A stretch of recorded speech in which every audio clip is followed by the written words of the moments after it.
ప్రార్థన చేసుకుని వాక్యం వెళదామండి. ప్రార్థన. మహోన్నతుడు మహాఘనుడైన మా కన్న తండ్రి,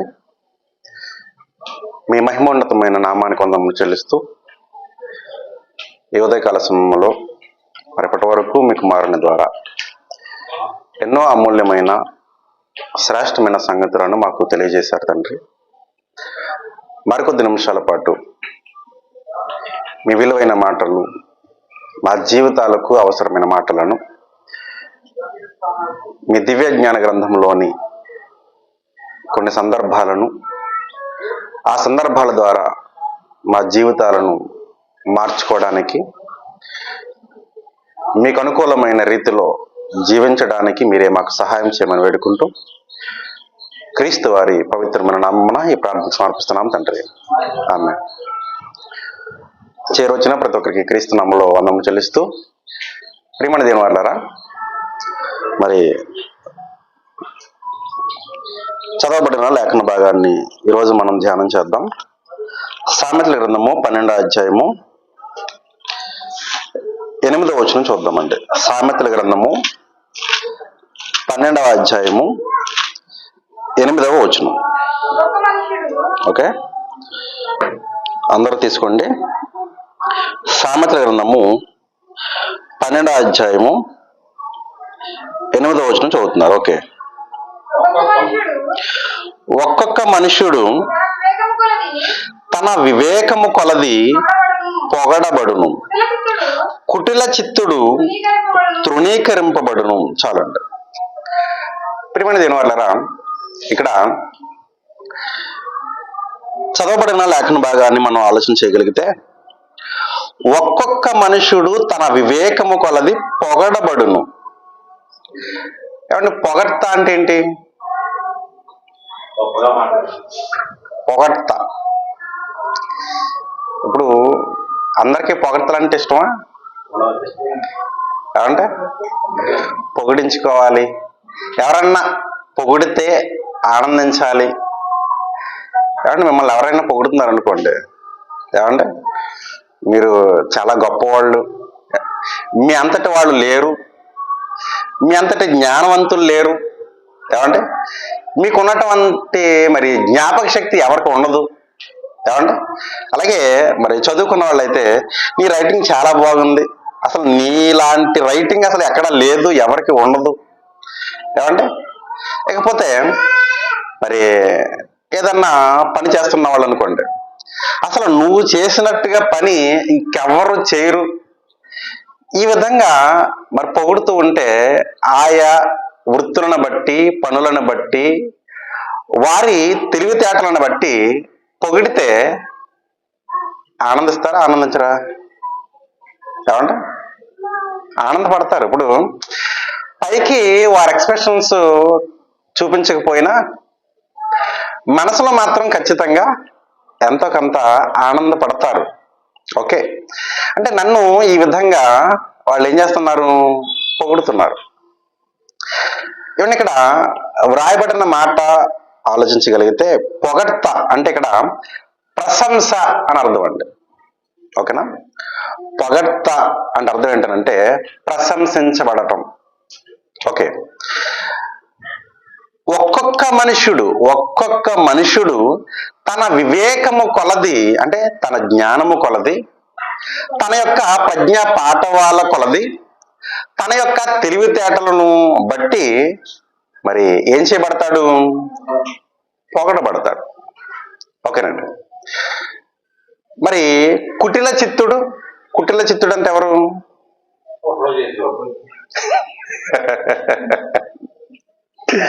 ఏమంటే కుటిల చిత్తుడు అంటే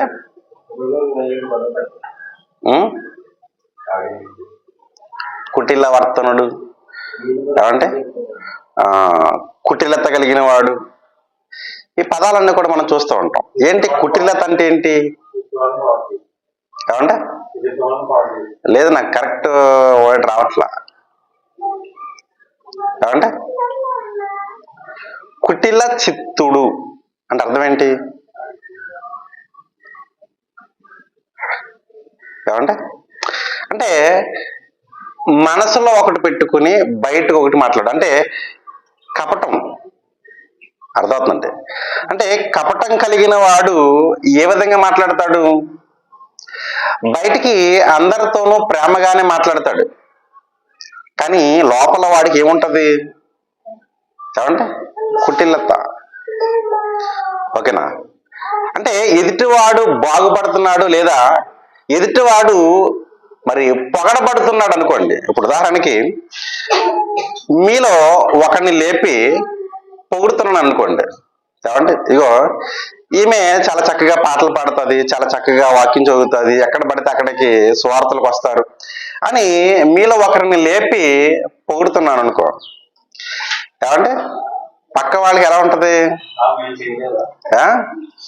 ఎలా ఉంటదంటే అంటే పైకి అందరితో పాటు నవ్వుతారు, చప్పట్లు కొడతారు. ఏమంటే కానీ వాళ్ళలో ఏముంటది మనసులో? అంటే మేము రాలేదా, మేము వస్తలేదా, మేము చేయట్లేదా, ఏమంటే అని ఉంటుందా ఉండదా? అంటే ఇటువంటి లక్షణాలు ఎవరికి ఉంటాయో, ఏమంటే దీనిని ఏమన్నాడు? కుటిలత అన్నాడు అనమాట. అంటే మనస్సులో ఒకటి ఉంటుంది, బయటికి మరొకటి ఉంటుంది. ఓకేనండి. దీనిని బట్టే ఏమొస్తాయి? చాడీలు వస్తాయి. అర్థమవుతుందండి. ఇగో మీరేదో వాళ్ళని పొగుడుతున్నారు కానీ వాళ్ళు ఎలాంటి వాళ్ళో తెలుసా? ఏమంటే వాళ్ళ గురించి మీకు పూర్తిగా తెలుసా అని ఈ విధమైనటువంటి మాటలు వస్తున్నాయనంటే వాడు ఎవడన్నమాట?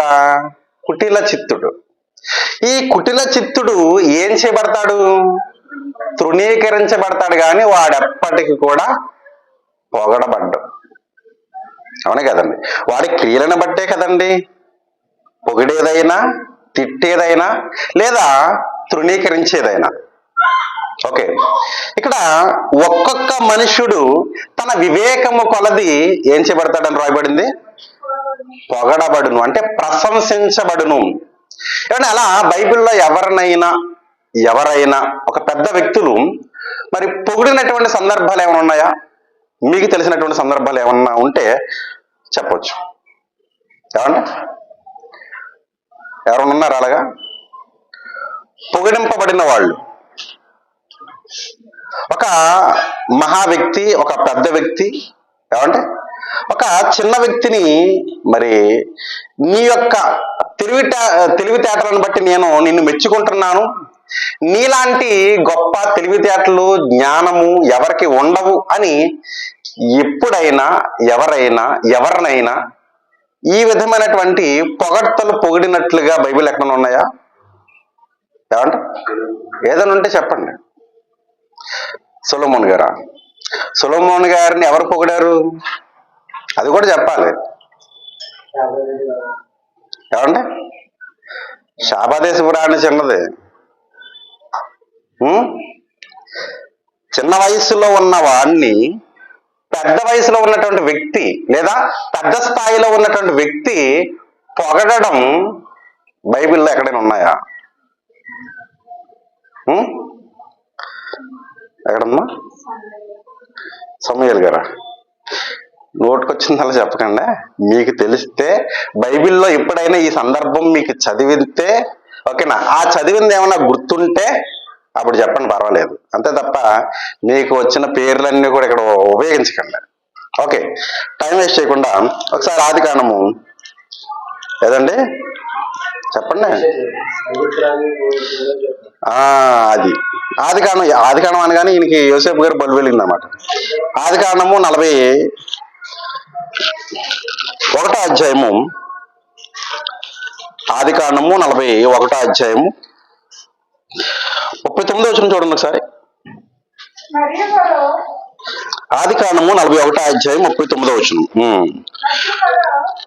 ఫరో, దేవుడు ఇదంతయు నీకు తెలియపరిచెను గనుక నీ వలె వివేక జ్ఞానములు గలవారెవరునూ లేరు. నీవు నా ఇంటికి అధికారివై ఉండవలెను, నా ప్రజలందరూ నీకు విధేయులయుందురు. సింహాసన విషయంలో మాత్రమే నేను నీకంటే పైవాడనయుందునని యోసేపుతో చెప్పాను. ఏమండి, ఫరో ఎవరు? రాజు. అంటే ఒక పెద్ద స్థాయిలో, పై స్థాయిలో ఉన్నటువంటి వ్యక్తేనా? అవును. అసలు యోసేపు జీవితం ఎటువంటిది? అసలు యోసేపు ఎటువంటి వాడు? తన వయసు ఎంత? ఏమండి? మరి ఎక్కడి నుంచి ఎక్కడికి తీసుకుని రాబడ్డాడు? ఎక్కడి నుంచి ఎక్కడికంటే కనాను దేశం నుంచి ఐగుప్తు దేశానికి, ఏమండి, అంటే మిద్యానీయుల చేత, అవును కదా, ఈ ఫరో దగ్గరికి చేర్చబడ్డాడు ఎన్నో రకరకాల కారణాల చేత. ఏమంటే ఎన్నో సమస్యలు మరి అనుభవిస్తూ, ఎన్నో బాధలు అనుభవిస్తూ, చెరసాలలో ఉంటూ, ఏమంటే ఎన్ని కష్టాలు అనుభవించి నిజంగా ఈ స్థాయికి రాగలిగాడనంటే, ఈ స్థాయిలో ఉన్నటువంటి యోసేపు గారిని మరి ఒక రాజు పొగుడుతున్నాడు. ఏమని? ఇదిగో, నీకున్నటువంటి వివేకము గాని, తెలివితేటలు గాని, జ్ఞానము గాని, ఇదిగో ఈ దేశంలో లేదా ఈ ప్రాంతంలో ఉన్నటువంటి ఎవ్వరికి కూడా లేవు అన్నాడు. అంటే నిజంగా ఇది గొప్ప సంగతే కాదా? చాలా గొప్ప సంగతి అండి. ఏమన్నా ఇక్కడ మనలో లేదా ఈ గణపురంలో కావచ్చు, లేకపోతే పిప్పరంలో కావచ్చు, మీలాంటోడు ఎవడు లేడు, అసలు మీకున్నంత తెలివితేటలు ఎవరికి లేవంటే ఆ వ్యక్తి ఎక్కడికి దిగిపోతాడు? ఏమంటే కొన్ని చెట్లు ఎక్కిస్తూ ఉంటారు కదా. ఏం చెట్లు అయ్యి? మునగ చెట్టు ఎందుకు ఎక్కాలి? ఏమంటే అంటే దానికి పెద్ద బలం ఉండదు. అంటే ఇక్కడ యోసేపు గారిని ఫరో గారు మునగ చెట్టు ఎక్కించడం లేదు, నిజంగానే ప్రశంసిస్తున్నాడు. ఓకేనా? ఏమండి కొన్ని పొగడ్తల్లో మరి వెటకారపు పొగడ్తలు కూడా ఉంటాయి, అవును కదా? ఎటువంటి పొగడ్తలు? వెటకారంగా అంటే అప్పుడప్పుడు ఎవరైనా మరి కొత్త బట్టలు వేసుకున్నారు అనుకోండి, నీకు అలా సాగుతుందిరా, వాళ్ళకేంటి, ఏమంటే వాళ్ళు డబ్బున్న వాళ్ళు. అంటే ఇది ఎటువంటి పొగడ్త అంటే వెటకారపు పొగడ్త అనమాట. అంటే ఒక పక్క పొగిడేటట్టుగా ఉంటుంది, కానీ దాని వెనక అంతరార్థం ఏంటి? వెటకారం. ఓకేనండి. కానీ ఇక్కడ వెటకారంతో అంటున్నాడు లేకపోతే నిజంగానే అంటున్నాడో మనకు స్పష్టంగా తెలుస్తుంది. ఇక్కడ ఫరో గారు యోసేపు గారిని ఏ విధంగా అంటున్నాడు? ఇదిగో, నీకున్నంత తెలివితేటలు, జ్ఞానము ఇదిగో ఆఖరికి నా దగ్గర కూడా లేవు. అవునే కదా? ఒప్పుకున్నట్టు లేదండి. ఇగో రాజుగా ఉన్నటువంటి నాకు కూడా ఇటువంటి జ్ఞాన వివేకాలు లేవు, అంతే కదండి? లేవు కాబట్టే ఎక్కడో చెరసాలలో ఉన్నటువంటి వ్యక్తిని తీసుకొచ్చి ఎక్కడ కూర్చోబెట్టుకున్నాడు? ఏమంటే తన సింహాసనం దగ్గర. అవునే కదా? ఒకవేళ తనకే ఉంటే యోసేపుతో అంత అవసరం లేదు. ఓకేనండి. అందుకే ఏమంటే బైబిల్లో వ్రాయబడిన మాట ఖచ్చితంగా ఎవరొకరి జీవితంలో నెరవేర్చబడుతూనే ఉంటుందండి. ఇదిగో యోసేపు గారి జీవితంలో అది నెరవేరింది. ఏమంటున్నాడు? ఒక్కొక్క మనుషుడు తన వివేకము కొలది ఏం చేయబడతాడు? పొగడబడతాడు. ఓకేనా? అలాగే మరో వ్యక్తిని చూపిస్తాను మీకు. సమూయేలు మొదటి గ్రంథము 18వ అధ్యాయం. సమూయేలు మొదటి గ్రంథము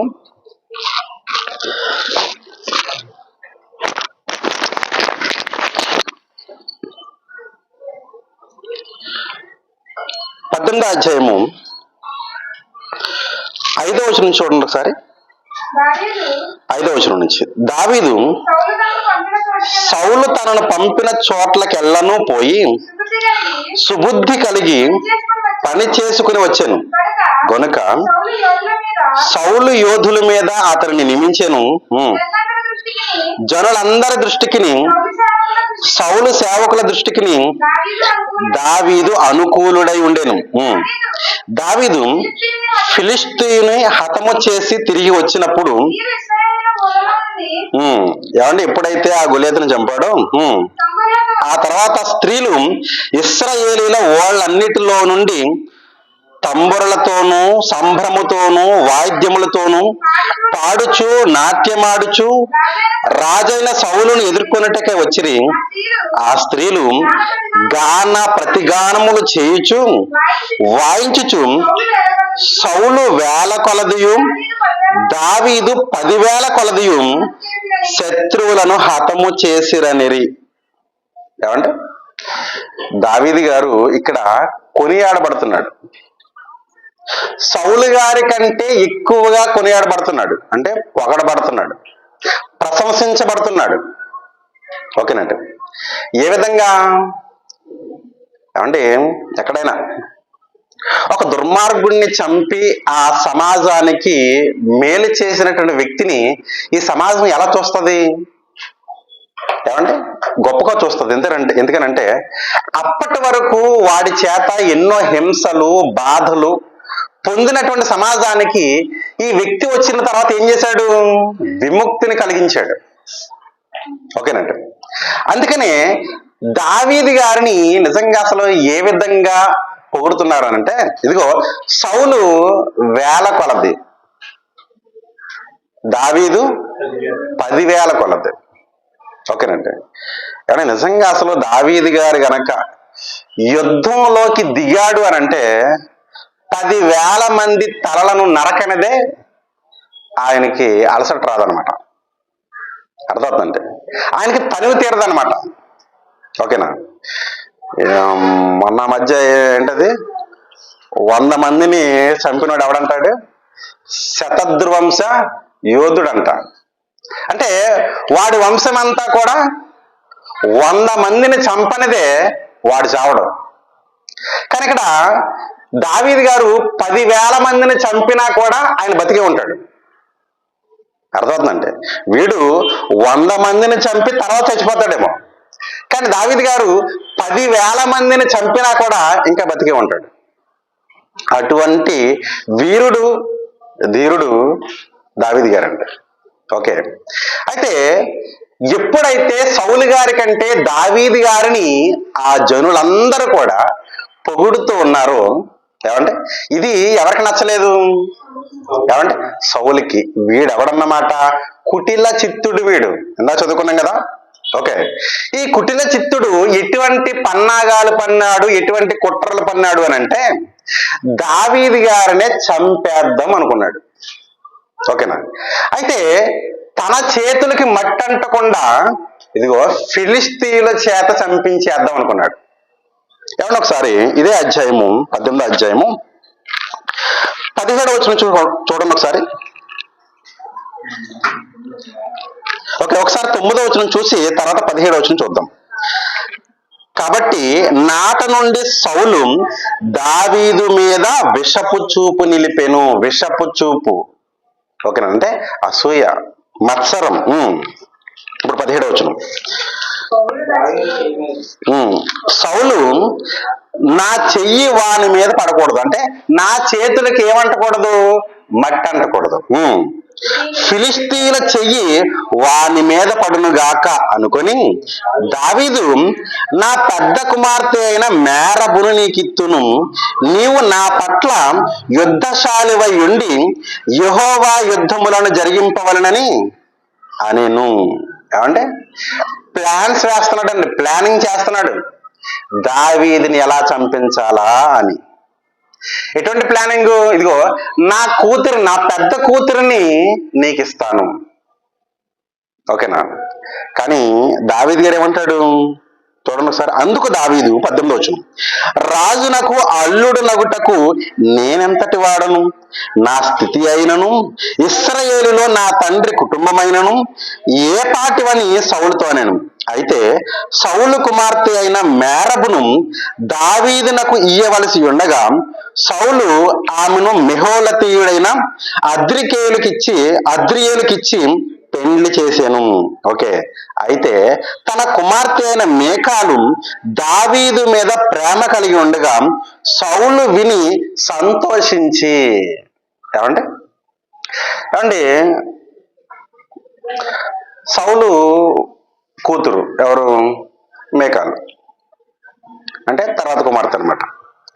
అయితే ఈ మేకాలు ఎవరిని ప్రేమించింది? దావీదు గారిని. ఏమంటే నిజంగా అప్పుడే కాదు ఇప్పుడు కూడా ఎవరిని ప్రేమిస్తారనంటే కొంచెం ఏమంటే జిమ్ బాడీ, మరి టీషర్ట్లు ఏమంటే, ఎందుకనంటే జిమ్ బాడీ పెంచి టీషర్ట్లు వేస్తే ఆ బాడీ అంతా కనబడుతుంది. ఆ ఫిజిక్ బాగుంటుంది కదా. ఓకేనండి, దానిని బట్టి అంటే వాడు ఇటువంటి వాడు తాగుబోతా తిరిగిపోతా ఇది అనవసరం అండి.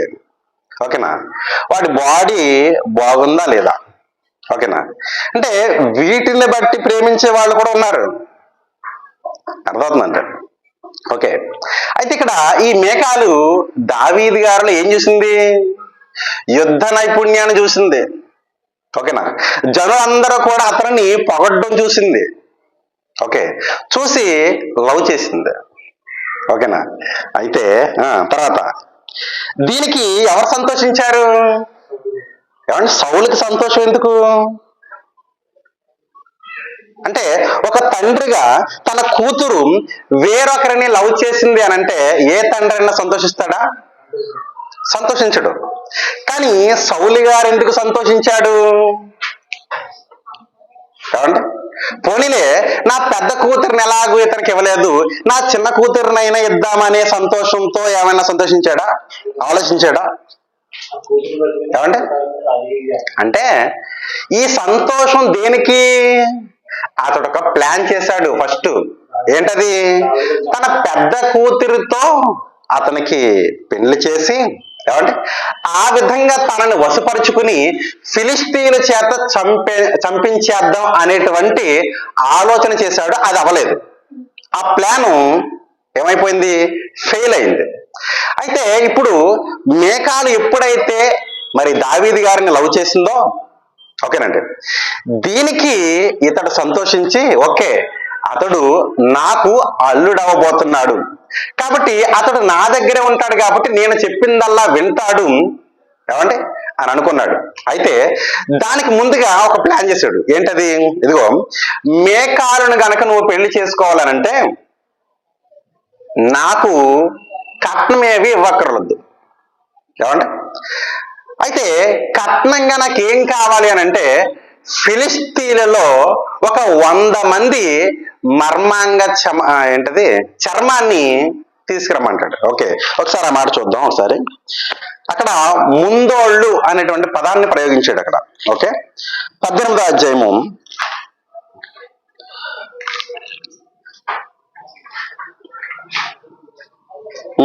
ఒకసారి కంటిన్యూ చేద్దాం. అక్కడి నుంచే 21 నుంచి చూద్దాం.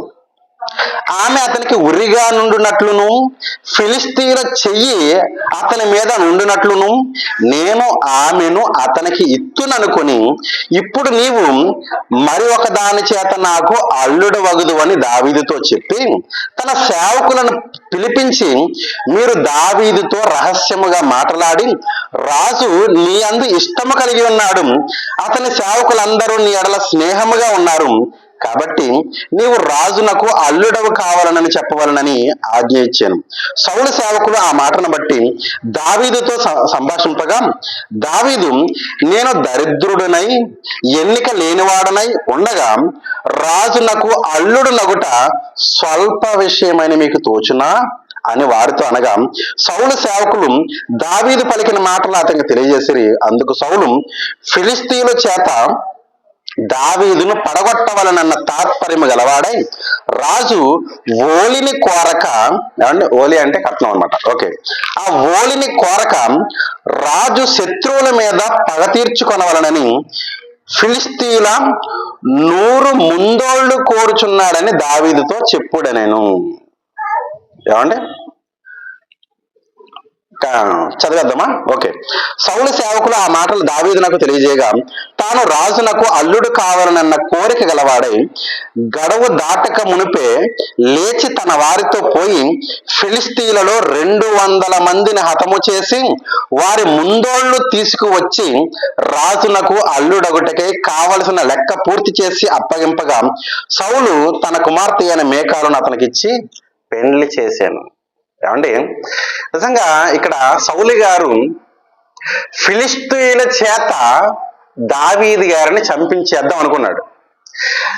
అందుకని ఒక ప్లాన్ వేశాడు. ఏంటి? ఇదిగో, నాకు కట్నంగా నువ్వు డబ్బులు గట్ట బంగారం కానీ అసలు ఇవేమి నాకు ఇవ్వనవసరం లేదు. అయితే ఏం చేస్తే సరిపోతుంది? ఆ ఫిలిస్తీన్లలో 100 మంది ముందోళ్ళు, అంటే ముందోళ్ళు అని అంటే మూల భాషలో అంటే దాని భావం ఏంటనంటే, మరి మీకు అదే మర్మాంగ చర్మం అంటారు. అంటే ఉదాహరణకి సున్నతి అంటారు కదండి, సున్నతి. ఓకే, ఆ విధంగా మరి నువ్వు ఆ ముందోళ్ళని తీసుకురావాలి అని అంటే ఇతడు 100 మంది కాదు, 200 మంది యొక్క ముందోళ్ళు తీసుకొస్తాడంట. ఓకేనా? అంటే 100కు 100. అసలు దావీదు గారి కెపాసిటీ ఏంటి? 10,000 మంది, అవునే కదా? ఎవరి మీదకైనా యుద్ధానికి వెళితే 10,000 మందిని లేపగల సత్తా దావీదు గారికి ఉంటే 100 మంది ఒక లెక్క? ఏమంటే 100 మంది ఏమన్నా లెక్క లేదు. అందుకనే నీకు 100 కాదు మామగారు, నీకు 100కు 100 ఇస్తానని 200 మంది యొక్క ఆ ముందోళను తీసుకొచ్చి ఇస్తాడనమాట. ఓకేనండి? ఏమండి, ఇక్కడ దావీదు గారి యొక్క ఆ బలాన్ని బట్టి, ఆ తెలివితేటలను బట్టి, ఓకేనా, దేవుడు తనకు తోడుండడాన్ని బట్టి ఏ విషయంలోనైనా సరే గెలవగలిగాడండి. ఓకేనా? అందుకని ఈ బలాన్ని బట్టి, తన యొక్క జ్ఞానాన్ని బట్టి అతడు పొగడబడ్డాడు. అక్కడ యోసేపు గారిని ఏ విషయంలో పొగిడాడు ఫరో గారు? వివేక జ్ఞానములను బట్టి. ఇక్కడ దావీదు గారు ఏ విషయంలో పొగడబడ్డాడు? తన యొక్క బలాన్ని బట్టి, తెలివితేటలను బట్టి. ఓకేనంట? కాబట్టి ఒకరు బలాన్ని బట్టి అయితే, మరొకరు జ్ఞానాన్ని బట్టి అయితే, మరొకరు పనిని బట్టి అయితే, మరొకరు భక్తిని బట్టి అయితే, ఇలా రకరకాల పనులను బట్టి ఒక్కొక్కరు ఒక్కొక్క విధంగా ఏం చేయబడ్డారు? ఏమండి? పొగడబడ్డారు, అంటే ప్రశంసించబడ్డారు. మరి కుటిల చిత్తుడిగా ఉన్నటువంటి ఈ సౌలు జీవితం ఏమైపోయింది? ఏమండి? తృణీకరించబడింది. దేవుడే ఇతన్ని తృణీకరించి ఎవరిని గద్దెనెక్కించాడు? దావీదు గారిని. ఓకేనండి? అంటే కుటిల చిత్తుడు తృణీకరించబడతాడు అని అనడానికి ఉదాహరణ ఎవరు? ఇదిగో ఈ సౌలే. ఒక్కొక్క మనుషుడు తన వివేకము కొలది పొగడబడును అనడానికి ఇదిగో ఒకరు యోసేపు గారు అయితే, మరొకరు దావీదు గారు. ఓకేనండి? ఇలా దేవుడు ఏదైనా ఒక వాగ్దానం ఇచ్చాడంటే, ఒక ప్రవచనం ఇచ్చాడంటే, ఒక మాట చెప్పాడనంటే ఖచ్చితంగా అది జరిగి తీరుతుంది. ఓకే? మనలో కూడా ఏదో ఒక టాలెంట్ ఉంటుందండి. దేవుని కోసం ఉపయోగించే ఏమంటే ఒక టాలెంట్ దేవుడు మనలో ప్రతి ఒక్కరిలో కూడా పెట్టాడు. ఒక పాటలు పాడే టాలెంటా, వాక్యాన్ని స్పష్టంగా చదవగలిగే టాలెంటా, లేదా వాక్యాన్ని చెప్పగలిగే టాలెంటా? ఓకేనండి? ఇలా రకరకాల టాలెంట్లని దేవుడు మనకిస్తాడు. ఎవరు కూడా టాలెంట్ లేని వాళ్ళు ఎవరు ఉండరు. అందరికీ ఏదో ఒక టాలెంట్ ఉంటుందండి. ఓకేనా? చాలా మంది అనుకుంటారు నాలో ఏ టాలెంట్ లేదని. కానీ ఏ టాలెంట్ లేకుండా దేవుడు ఏ వస్తువుని చేయలేదు, ఏ మనిషిని చేయలేదు. అర్థమవుతుందండి? ఏమండి, ఈ ప్రకృతిలో ఉన్నటువంటి ప్రతి దానికి కూడా ఏముంది? ఒక టాలెంట్ ఉందండి. టాలెంట్ లేదా? వాటికి టాలెంట్ ఏంటని అనుకుంటున్నారా? ఏమంటే ఓకేనా? దేవుడు ప్రతి దానికి కూడా ఒక టాలెంట్ పెట్టాడు, ఒక పని పెట్టాడు. అలాగే మనలో కూడా ఒక ప్రతిభ, తెలుగులో దాన్ని ఏమంటారు? టాలెంట్ ని ప్రతిభ అంటారు. ఈ ప్రతిభను ప్రతి ఒక్కరిలో కూడా పెట్టాడు. ఒకరు చక్కగా ఏమంటే ఏం చేయొచ్చు? ఏం చేస్తారంటే, ఇప్పుడు అందరికీ మరి దేవుని పనిలో డబ్బులు పెట్టాలని ఏమంటే అందరికీ ఉండదు. కొంతమంది ధనవంతులైనా కూడా దేవునిలో పెట్టాలని ఎవరుకుంటారు చెప్పండి? అది కూడా ఒక ప్రతిభే, అవునే కదా? అంటే దేవునికి ఇవ్వడం కూడా ఒక ప్రతిభేనా? అవునండి, ప్రతిభే. అంటే ప్రతిభ లేకపోవడం అంటూ ఏది ఉండదు. దేవునికి మంచి మనసుతో పని చేయడం కూడా ప్రతిభ. అర్థమవుతుందండి. దేవునికి ఇవ్వడం కూడా ఒక ప్రతిభ. ఓకేనండి. ఇలా ప్రతి ఒక్కరికి కూడా దేవుడు ప్రతిభ అనే దానిని పెట్టాడు. ఓకే, కాబట్టి వారి వారి పనిని బట్టి, వారి వారి జ్ఞానాన్ని బట్టి ఆయా సందర్భాలలో ఏమండి ఏం చేయబడతారు? పొగడబడతారు.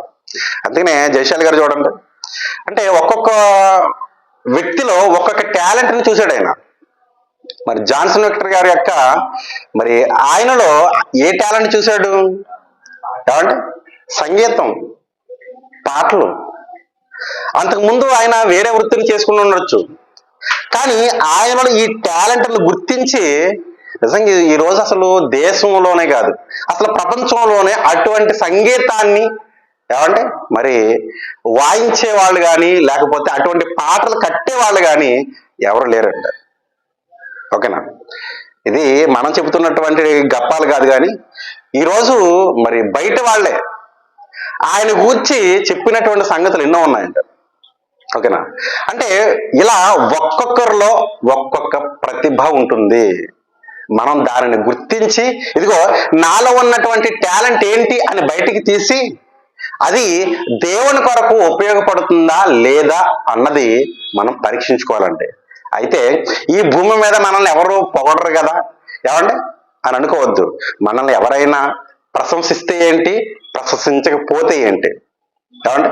కాబట్టి మనలందరిని కూడా పొగిడేది, ప్రశంసించేది ఎవరంటే దేవుడే. ఒకసారి ఈ మాట చూసుకుని మనం ముగించేసుకుందాం. కొరింథీయులకు రాసిన 2వ పత్రిక 10వ అధ్యాయము 18వ వచనం చూడండి. కొరింథీయులకు రాసిన 2వ పత్రిక 10వ అధ్యాయము 18వ వచనం.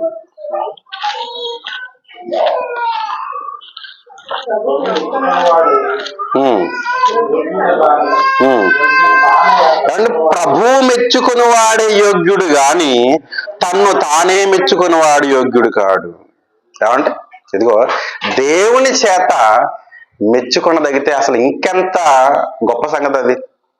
ఓకేనా? ఈరోజు మనుషుల చేత పొగడబడితేనే ఎంతో ఆనందపడిపోతాం కదా, అదే దేవుడే మనకు సర్టిఫికెట్ ఇస్తే వీడు గొప్పవాడు, వీడు ఇదిగో తన భక్తి జీవితంలో చాలా గొప్పగా బ్రతికాడు, ఇదిగో నా కోసం జ్ఞానయుక్తంగా మాట్లాడుతున్నాడు, నా కోసం చక్కగా పనిచేస్తున్నాడు, నా కోసం చక్కగా పాటలు పాడుతున్నారు అని ఈ విధంగా దేవుడే మన గురించి సర్టిఫికెట్ ఇస్తే, మనల్ని మెచ్చుకుంటే ఏమంటే ఇంకా గొప్ప సంగతి. ఓకే, కాబట్టి మనమంతా కూడా ఎవరి మెప్పు పొందుకోవాలి? దేవుని మెప్పు. ఓకే, కాబట్టి ఆ విధంగా మనమంతా కూడా మనలో ఉన్నటువంటి ప్రతిభను మరి దేవుని కోసం వినియోగిస్తూ దేవుని చేత మరి పొగడబడే విధంగా మనమంతా కూడా బ్రతకాలని కోరుకుంటూ ఈ మాటలు ఇంతటితో ముగిస్తున్నాను. అందరికి వందనాలు, సెలవు. ఓకే.